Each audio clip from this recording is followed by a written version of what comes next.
नमस्कार। उम्मीद है आप लोग स्वस्थ और आनंद होंगे। आज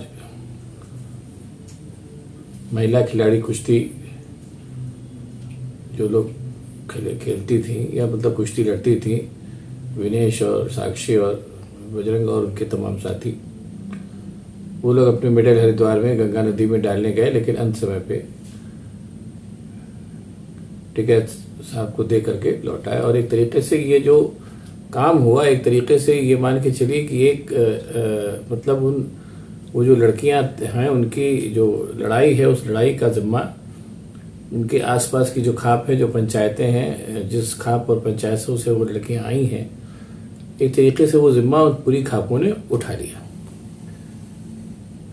अब लड़ाई जो है केवल महिला कुश्ती खिलाड़ियों और क्या नाम है सरकार के बीच में न रह करके बाकायदा जनता और सरकार के बीच की हो गई है। इस पूरी समस्या से बहुत आसानी से निपटा जा सकता था अगर सरकार अहंकार को एक किनारे रख करके इस पूरी समस्या को सहानुभूति के साथ निपटना चाहती तो। लेकिन भारतीय जनता पार्टी की सरकार, उसमें भी एक तो करेला दूसरी नीम चढ़ा, उसमें भी अपने मोदी साहब और अपने ये अमित शाह, इन दोनों का अहंकार, ये सारे अहंकार मिलकर के इन्होंने मामले को बहुत पेचीदा बना दिया। अब बात आई, थोड़ा शुरुआत से कर लेते हैं। ये जो खिलाड़ियां थी और उनके साथ के साथ और भी साथी, पूरा जो जिन्होंने ओलंपिक में तमाम मेडल जीते, इनका एक आरोप था कि कुश्ती संघ के जो अध्यक्ष हैं ब्रजभूषण शरण सिंह, उन्होंने उनका यौन शोषण किया और उनको और भी तरीके से प्रताड़ित किया। यहां से बात शुरू हुई। सरकार चाहती तो इस मसले को बहुत आसानी से पढ़ सकती थी और ब्रजभूषण शरण सिंह भले ही भारतीय जनता पार्टी के बाहुबली नेता हों, सारी बातें हों, लेकिन वो सरकार से ऊपर नहीं थे।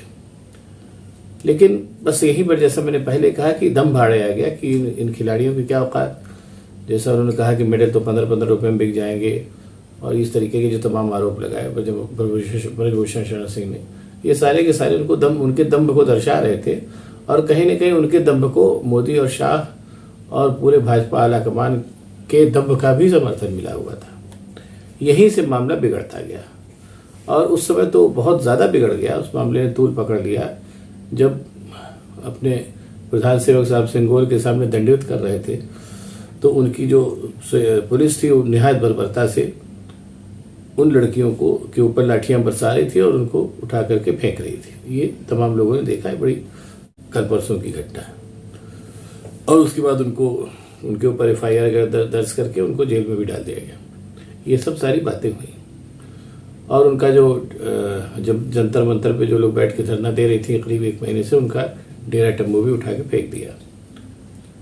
अब इस मोड़ पर जब ये घटना हुई और इस पूरे परिदृश्य में आप उठा करके देख लीजिए कि भारतीय जनता पार्टी की किसी भी बड़े नेता ने, चाहे वो आपके क्या नाम है सिलेंडर क्वीन स्मृति ईरानी हो या और भी तमाम लोग हों, स्मृति ईरानी के नाम तो मैंने इसलिए कि महिला नेता है, किसी ने भी इस पूरे कांड में किसी भी किस्म से हस्तक्षेप करने की कोई कोशिश नहीं की।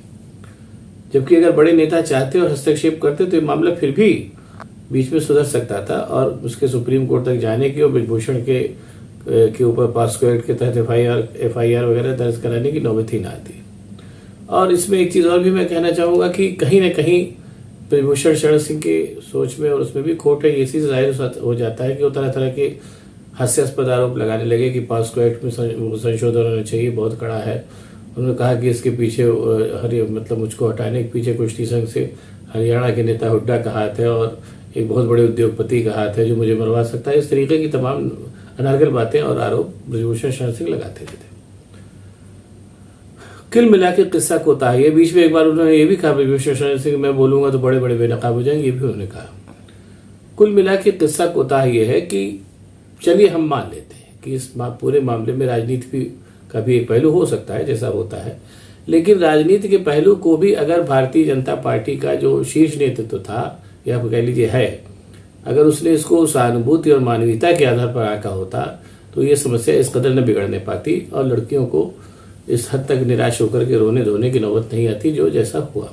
और यहाँ फिर मैं एक बात और भी कहना चाहूंगा कि शारीरिक शोषण का आरोप अगर लड़कियां लगा रही हैं तो ये मान के चलिए कि ये आरोप लड़कियां जल्दी जल्दा नहीं लगाती हैं, और इस बात को अगर वो आरोप लगा रही हैं तो कहीं ना कहीं आरोप में प्रथम दृष्टया दम है, ये मान के चलिए। और जिस तरीके से सरकार इस पूरे मामले को रफा दफा करके और बर्बरता पूर्वक कुचलने पर आमादा है, ये भी मान के चल लीजिए कि इस आरोप में हो सकता है दम हो, कायदे से जांच हो तो तमाम चीजें सामने आ जाएंगी।